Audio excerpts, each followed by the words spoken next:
오늘 저희 같이 읽으실 하나님 말씀은 창세기 45장 8절의 말씀입니다. 창세기 45장 8절의 말씀 저희 같이 봉독하도록 하겠습니다. 시작. 그런즉 나를 이리로 보낸 이는 당신들이 아니요 하나님이시라. 하나님이 나를 바로에게 아버지로 삼으시고 그 온 집의 주로 삼으시며 애굽 온 땅의 통치자로 삼으셨나이다. 아멘. 아브라함의 이야기부터 시작해서 이삭, 야곱까지 내려왔습니다.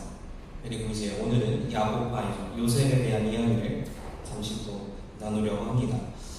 교회에서 여러분들 말씀 들으실 때는 이제 더 길게 하시기 때문에 나중에 끼워주시면 될 것 같습니다. 더 길게 나누시기 때문에 이제 그 내용이 더 길어요. 사실은 훨씬 길게 해야 되는데 저희들은 짧게 지나가는 위치인지라 짧게 말씀을 드리고 간단하게 지나갔었습니다. 아브라함과 이삭과 야곱을 통해서 여러분들이 공통적으로 느끼시는 부분이 있으실 것 같아요. 저도 이번에 말씀을 또 준비하고 여러분과 나누면서 공통적으로 이 세 명의 인물에 대해서 깨닫게 되는 지점이 있었습니다. 생각보다 대단한 사람들이 아니었다 하는 부분입니다. 저희들은 아브라함과 이삭과 야곱, 특히 아브라함을 비롯해서 믿음의 조상으로 믿어야 하고 또 믿음의 선조로서 저희가 잘 배워야 되는 인물로 늘 기억을 합니다. 하지만 성경을 읽어보면 읽어볼수록 정말 변변치 않은 사람들이에요. 참 대단치 않은 사람들입니다. 아내도 팔아먹고 형제를 속이기도 하고 도망가기도 하고 여러 가지 많이 저지르죠. 그럼에도 불구하고 하나님께서 그들을 사용하시고 그들을 성장시키셔서 하나님께서 이끌어 가셨다는 것을 말씀을 통해서 깨달을 수가 있습니다. 아브라함에게 나타나신 하나님은 준비하시고 예비하신 하나님이셨습니다. 여호와 이레의 하나님이십니다. 이삭에게 나타나신 하나님은요, 우물을 계속 파는 동안에 에색과 신나와 루허봇이라는 우물을 파내려 가면서 우리의 지경을 넓혀주시는 하나님인 것을 우리가 깨달을 수가 있었습니다. 야곱에게 나타나신 하나님은요, 위기 가운데 야곱의 인생에 크나큰 위기를 맞닥뜨렸을 때 지키시고 보호하시는 우리의 위기를 지켜주시는 하나님, 바로 베델의 하나님인 것을 우리가 말씀을 통해서 깨달을 수가 있습니다. 아브라함과 이삭과 야곱은 하나님께서 보내신 사자들을 만났습니다. 하나님의 음성을 들었고 그리고 하나님께서 직접 그들을 이끌어 가셨습니다. 문제가 있어요. 불완전한 사람들이었습니다. 신뢰할 만한 부분이 하나도 없습니다. 아브라함의 아내였던 사라 입장에서 어떻게 아브라함을 신뢰할 수가 있겠어요? 이삭의 아내도 마찬가지입니다. 야곱도 마찬가지죠. 그 누가 그들을 신뢰할 수 있겠어요? 그러나 하나님을 신뢰하셨습니다. 하나님은 그들을 성장시키시고 사용하셨습니다. 우리도 마찬가지입니다. 우리가 얼마나 연약한 존재인지 제가 말씀드리지 않아도 여러분 너무나 잘 알고 계십니다. 우리가 얼마나 부족한 존재인지 우리는 우리 스스로 깨닫고 있습니다. 그런데 나는 그렇지 않아. 나는 똑똑해. 나는 내 능력으로 세상을 살아갈 수 있어. 그렇게 생각해보려고 하는 거죠. 세상에 수많은 사람들이 그렇게 우리에게 이야기합니다. 여러분 자기계발서적 많이 읽어보시죠. 자기계발서적의 공통적인 주제가 그겁니다. 내 스스로 내 인생을 디자인해라. 내 스스로 내가 원하는 목적을 이루어가기 위해서 노력해라. 내가 뭐든지 할 수 있다. 여러분 여기에는 하나님이 없습니다. 우리 기독교의 시작점은 여기에 있습니다. 내가 내 스스로 내 인생을 만들어가지 못합니다. 나는 나 스스로 내 인생을 계획할 수가 없습니다. 내가 원하는 바를 이룰 수가 없습니다. 나는 너무나 부족한 존재입니다. 이것을 인정하는 것이 기독교의 시작입니다. 우리는 너무나 부족한 존재, 스스로가 그렇게 인정하고 받아들입니다. 그렇기 때문에 우리는 하나님이 필요합니다. 세상에 많은 사람들은 하나님 필요 없다고 이야기해요. 스스로들 모르기 때문입니다. 스스로 지혜 있는 자가 되어서 지혜 있는 채 하며 살아가는 것입니다. 그러나 그것은 하나님을 모르기 때문에 발생한 어리석은 문제인 것이죠. 하나님께서 우리를 지켜주시고 하나님께서 우리를 보호하시고 하나님께서 우리의 인생을 바꿔 나가실 때 우리가 고백했던 것처럼 나는 할 수 없지만 하나님께서 나를 통하여 이루어 가실 줄로 믿습니다. 그리고 오늘 아브라함과 이삭의 이야기가 요셉에게로 이어져 내려옵니다. 여러분이 기억하시는 요셉은 어떤 사람입니까? 아버지 야곱에게 사랑을 독차지하는 아주 귀한 아들이 11명이나 있죠. 베냐민 가정이 12명이죠. 그런데 그 중에서도 가장 예쁨을 받는 아들입니다. 형제들 중에서 가장 귀하게 자랐어요. 그래서 철이 없던 것도 맞는 것 같습니다. 자신이 꿈을 꾸었어요. 여러분 아시는 것처럼 곡식단들이 자기한테 전하는 해와 달과 11개의 별이 자신한테 전하는 그 꿈을 그냥 자기만 알고 뭐 얘기하면 부모님께만 얘기하고 지나가도 되는 거죠. 근데 형제들한테 이야기합니다. 너무 자랑하고 싶었던 것 같아요. 나는 이런 사람이야. 하나님을 알았기 때문에 나는 하나님한테 선택받았어 라고 스스로 그렇게 생각했을지도 모르겠어요. 너무나 부족하고 철없는 모습이죠. 이 이야기를 하면 형들이 자기를 미워할 거라는 걸 몰랐을까요? 철이 없을지언정 아마 알았을 거라고 생각합니다. 요셉의 미래를 보면 정말 뛰어난 지혜자예요. 하나님께서 지혜를 부어주셔서 꿈을 해석하는 능력이 탁월하고 외국의 지도자로서 살아가죠. 그런 사람이 아무리 어리다고 해서 그런 정도를 모르지는 않았을 겁니다. 하나님의 뜻과 하나님께서 나를 향하신 계획을 생각하는 것보다, 그리고 내 주변 사람들을 생각하는 것보다 내 자랑이 우선되었던, 철이 없던 요셉의 모습을 우리가 말씀을 통해서 알 수가 있습니다. 그럼 그 야곱의 또 다른 아들들, 요셉의 형제들은 어떤 사람입니까? 생각해보세요. 첫째 루벤, 그리고 쭉 내려가서 요셉까지 10번째지 않습니까? 그 루벤 입장에서는 완전 아들과 같은 나이일 거예요. 아들뻘이죠. 아무리 동생이지만 철없이 자랑한다지만 어떻게 그 어린 동생을, 아들과 같은 나이의 동생을 죽이려고 생각해요? 팔아버리려고 생각을 하겠습니다. 그 형제들이 다 콩가루도 이런 콩가루지가 않으시죠. 아브라함부터 생각해 봅시다. 아브라함도 변변치 않은 사람이었고 이삭도 사실 변변치 않은 사람이고 야곱은 더 말할 것도 없죠. 도망자에 본인이 원하지 않는데 부인도 많아졌고 아들들도 많아졌고 그 아들들 하나하나 다 보면, 성경을 보면 누구 하나 완벽하지 못합니다. 그리고 오늘 성경을 보시다 보면 더 안타까운 부분이 나옵니다. 아브라함과 이삭과 야곱에게는 하나님께서 나타나셨어요. 직접 나타나셨어요. 사자들을 보내서 말씀해 주시고 인도해 가셨어요. 그런데 요셉이 형제들에게 팔리는 그 순간에 하나님이 나타나지 않으세요. 하나님이 나타나서 주의 사자를 보내서 형제들을 말리고 건져내셔도 됩니다. 그런데 안 그러셨어요. 등장조차 안 하십니다. 성경에 보면 언급조차 되어 있지 않아요.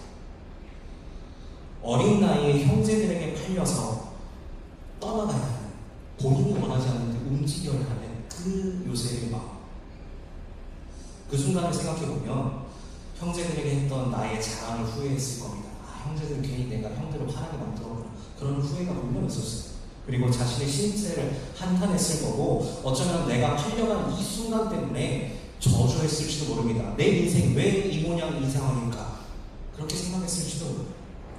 요셉이 팔려가는 그 어느 순간에도 하나님께서는 등장하지 않으시고 요셉을 위로하지 않으세요. 조금 버티라는 얘기조차도 안 하십니다. 이것은 말씀을 읽는 저희에게도 꽉 막힌 답답함을 줍니다. 요셉이 고통받는 그 고통, 자신이 원하지 않는데 버려지는 고통, 자신이 원하지 않는데 내가 원하지 않는 곳으로 끌려가야만 하는 그 고통 가운데서 하나님은 어디에 계십니까? 아브라함과 이삭과 야곱에게는 나타나셨던 그 하나님이 왜 지금은 보이지 않으십니까? 말씀을 읽는 저희에게도 동일하게 생각이 들 것 같습니다. 하나님의 응답이 없고 하나님께서 계시지 않다고 느껴질 때 저희는 좌절하고 무너질 수밖에 없는 것이죠. 제가 예전에 청년부에서 청년으로 활동할 때 지방에 단기 선교를 내려간 적이 있습니다. 교회들마다 많이들 가시고 영락교회도 가시고 하는데 제가 다니던 교회는 그렇게 큰 교회는 아니었습니다. 그래서 한 30명 정도의 청년들이 짐을 싸들고 충남 태안 쪽에 이제 바닷가 쪽에 있는 한 교회를 이제 신청을 받았어요. 신청을 받아서 이제 여름에 그쪽 지역의 마을들도 도와드리고 교회 사역도 하고 여름 성경학교도 하고 그러기 위해서 이제 그쪽 지역으로 내려갔었습니다. 제가 기억에 남는 상황이 하나 있어요. 한 분이라고 해야겠죠. 저희끼리 예배를 드려요. 물론 이제 어르신들을 모아놓고 마을 사람들을 대상으로 하는 모임도 있지만 아무래도 청년부였으니까 청년들도 이제 같이 밤에 예배를 드려야 하지 않겠습니까? 아침부터 저녁까지 예배를 다 드리는데 맨 앞에, 진짜 맨 앞에 저희 교회 교인이 아니세요. 근데 와서 꼭 예배를 드리시는 한 분이 계셨어요. 아직도 기억이 납니다. 왜 기억이 나냐면요, 행색이 특이하셨어요. 빼빼 마르셨고요, 온몸이 검게 피부가 검은색이셨어요. 우리나라 분입니다. 나중에 그 교회 담임 목사님 통해서 그분이 누구신지 들었어요. 나이는 50대 중반, 그때 기준으로 50대 중반 정도였다고 합니다. 근데 암이 발병되신, 서울에서 살았는데 암이 발견이 됐는데 이 말뿐인 겁니다. 병원에서는 손을 다 놔버렸대요. 뭐 할 수 있는 게 더 이상 없습니다. 그래서 시한부 인생 선고를 받으신 거죠. 그러고 할 수 있는 게 없으니까 하나님만 바라보고 또 요양도 하고 그런 생각 지금하고 내려가죠. 바닷가 마을이었기 때문에 바닷가 교회니까 아마 거기서 좀 지내면 괜찮지 않을까 생각을 하셨던 것 같습니다.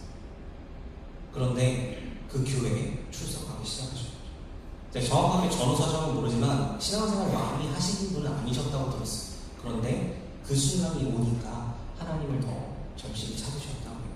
그래서 정말 모든 교회들 아침부터 저녁까지 다 나와서 맨 앞에 앉아서 그렇게 기도를, 목소리도 크게 못 내세요. 힘이 없으셔서 몸이 아프니까 음식도 거의 제대로 못 드셨던 걸로 제가 기억을 합니다. 그냥 예배만 드리시는 거. 그런데 많은 사람들은 그분을 포기했어요. 의사도 포기하고 가족도 포기하고. 그런데 하나님은 그분을 포기하지 않으셨어요. 저희가 그때 내려갔었을 그때는 이미 시한부 선고를 받은 지 한참이 지났어요. 이미 죽어도 이미 예전에 죽으셨을 분인데 몇 년째 살아계시는 거예요. 이해할 수 없는 원인으로, 알 수 없는 원인으로 계속 살아계시는 거예요. 근데 몸은 그냥 아프세요. 병이 나아보던 계속해서 아프세요. 나중에 전해 들으니까 그 후로도 몇 년을 더 잘 살아계시다가 그렇게 또 예배하시다가 하나님의 부르심을 결국 받으셨다고 해요. 그분의 이야기를 들으면서 그리고 또 깨달으면서 그곳에 많은 성도들이 그분 때문에 큰 도전을 받았다고 해요. 바닷가 마을의 작은 교회인데 성도들이 있어봤자 얼마나 있겠습니까? 그런데 그분이 꿋꿋이 그 자리에서 희망이 없을지라도 하나님이 함께 계시다라는 생각을 붙들고 예배하면서 하루하루를 살아가는데 그렇게 오래 살아있는 것을 보면서 그렇게 잘 버텨낼 수 있는 것을 보면서 많은 성도님들이 도전을 받으셨다고 해요. 그래서 그 교회가 부흥하고 성도들이 부흥하고 또한 저희 같이 예배드렸던 저희 청년들도 큰 은혜를 받았던 경험이 있습니다. 여러분, 하나님께서는요 반드시 응답하십니다. 반드시 우리 가운데 역사하십니다. 때때로 하나님이 보이지 않는 것 같고 하나님이 역사하지 않으시는 것 같지만 하나님은 어떤 형태로든 어떤 모양으로든 우리 가운데 역사하시는 주님이신 줄로 믿습니다. 창세기 39장 2절에서 3절입니다. 앞으로 넘겨주시겠어요? 네. 창세기 29장 2절, 3절 하나 더 넘겨주세요. 네. 제가 공독하겠습니다. 여호와께서 요셉과 함께 하심으로 그가 형통한 자가 되어 그의 주인 애굽 사람의 집에 있으니 그의 주인이 여호와께서 그와 함께 하심을 보며 또 여호와께서 그의 범사에 형통하게 하심을 보았더라. 아멘. 하나님이 보이지 않는 것 같았어요. 요셉이 팔려가는 그 순간에 성경에 하나님이 언급되지 않습니다. 그럼에도 불구하고 하나님은 요셉과 늘 함께 하셨다고 오늘 말씀을 통해서 저희가 깨달을 수가 있습니다. 하나님은 요셉을 형통하게 하셨습니다. 하나님의 영광을 드러내고 하나님의 역사를 이루어 가시기 위해서 요셉을 애굽의 총리가 될 수 있도록 이끌어 가신 것을 우리가 알 수가 있습니다. 버려진 것 같았지만 그래도 끝까지 보이지 않는 곳에서 요셉을 인도하여 이끌어 오시는 하나님, 그 하나님에 대한 요셉의 고백이 바로 오늘 같이 읽으셨던 본문의 말씀입니다. 네, 창세기 45장 8절 말씀 저희 같이 다시 한번 봉독하겠습니다. 시작. 그런즉 나를 이리로 보낸 이는 당신들이 아니요 하나님이시다. 하나님이 나를 바로에게 아버지로 삼으시고 그 온 집의 주로 삼으시며 애굽 온 땅의 통치자로 삼으셨나이다. 아멘. 여러분 인생 살면서 하나님을 보이지 않을 때 그러나 하나님께서 지금도 우리와 함께하고 계심을 믿으시며 오늘 이 요셉의 고백처럼 하나님께서 나를 이끄셨습니다. 이러한 고백을 다들 고백하실 수 있는 여러분이 되시길 간절히 소원합니다. 때때로 하나님 정말 보이지 않는 것 같아요. 하나님 응답하지 않는 것 같아요. 내가 너무 아프고 내 주변 사람이 아프고 내 가족의 일이 해결되지 않고 여러 가지 문제들이 나를 닥쳐오는데 하나님이 보이지 않는 것 같은데 그럼에도 하나님은 우리 가운데 놀라운 일을 계획하고 기다리고 계십니다. 하나님께서 보시기 가장 적당한 그때에 하나님이 계획하시는 그때에 우리 삶 가운데 나타내 보여주실 줄로 믿습니다. 이집트 왕자라는 애니메이션 여러분은 아실 겁니다. 네, 옛날 애니메이션이죠. 그 두 번째 편이 요셉 편이에요. 네, 요셉 편에 요셉이 감옥에 갇혔을 때 부르는 찬양이 있습니다. 네, 이게 아까 찬양의 사랑과 연관해서 말씀을 드렸었는데요. 한국어로 번안된 그 곡의 제목은 내 길 더 잘 아십니다. 여러분 아마 많이 들어보셨을 것 같습니다. 그 가사 중간에 보면 이런 내용이 있어요. 안 써봤습니다. 제가 읽어드릴게요. 해답도 모르는 시험 문제처럼 주님의 뜻을 찾지만 다 알 수 없어져. 시련의 세월이 내게 준 한 가지 다 이해하지 못해도 주 신뢰하는 것. 내 주는 다 아시죠. 나의 길을 내 삶을 다 맡깁니다. 내 길 더 잘 아시네. 이 찬양이 여러분의 고백이 되실 수 있기를 간절히 소원합니다. 우리가 살면서 겪게 되는 여러 가지 문제들, 시련, 고통들이 많으실 겁니다. 그러나 그 속에서도 하나님은 우리를 이끌어가고 계시고 우리를 포기하지 않고 계시고 나는 보이지 않는 곳을 향하여 하나님이 계획하신 그곳을 향하여 우리를 이끌어가고 계시는 줄로 믿습니다. 나보다 내 길을 더 잘 아시는 줄. 하나님이 보이지 않을 때 여러분 방황하지 마십시오. 하나님을 잊어버리고 내가 원하는 대로 살아가지 않으시길 바랍니다. 하나님께서 그래도 나와 함께하고 계심을 믿으면서 하나님 앞에서 나의 본분을 지키면서 내 길을 더 잘 아시는 분은 주님이십니다. 고백하시면서 나아가시기를 간절히 소원합니다. 결코 낭망하지 마시고 지금도 쉬지 않고 우리 가운데 역사하시는 주님을 바라보면서 주님의 그때를 기다릴 수 있는 인내심을 저희 가운데 허락하여 주시옵소서라고 기도하시면서 오늘도 힘내어 하루를 살아가실 수 있는 저와 여러분이 되기를 간절히 소원합니다. 기도하겠습니다. 사랑이 많으신 아버지 하나님, 오늘 요셉의 이야기를 통하여 때때로 하나님께서 우리 삶 가운데 보이지 않으실 때가 있다는 것을 다시금 되새겨봅니다. 주님 정말 어디 계시는지, 주님 응답하는 것은 맞으시는지, 저를 버려두시는 것은 아니신지 너무나 슬피 울며 주님을 찾을 때가 있습니다. 그러나 주님은 결코 포기하지 않으시는 주님이심을 고백합니다. 우리들의 삶을 지켜보시며 주님께서 원하시는 그때에 주님의 뜻을 우리 삶 가운데 이루시기 위하여 지금도 계획하시고 우리를 이끌어 가시는 주님이심을 저희가 믿으며 고백하며 나아갑니다. 주님 저희 가운데 인내심을 허락하여 주시고 주님의 그때를 바라볼 수 있는 눈을 허락하여 주시고 내 길을 더 잘 아시는 분은 주님이십니다라는 그 믿음의 고백을 저희들 삶 속에서 고백하며 오늘 하루도 살아갈 수 있도록 저희들을 지켜 보호하여 주시옵소서. 이제는 우리를 구원하신 예수 그리스도의 은혜와 하나님 아버지의 사랑과 성령님의 인도하심이 하나님이 보이지 않을 때 그러나 지금도 하나님이 우리와 함께하고 계십니다라는 믿음의 고백을 늘 말하며 그렇게 살아가기를 다짐하는 이 자리에 모인 모든 주님의 자녀들 가운데 지금부터 영원까지 함께 하시기를 간절히 축원합니다. 아멘.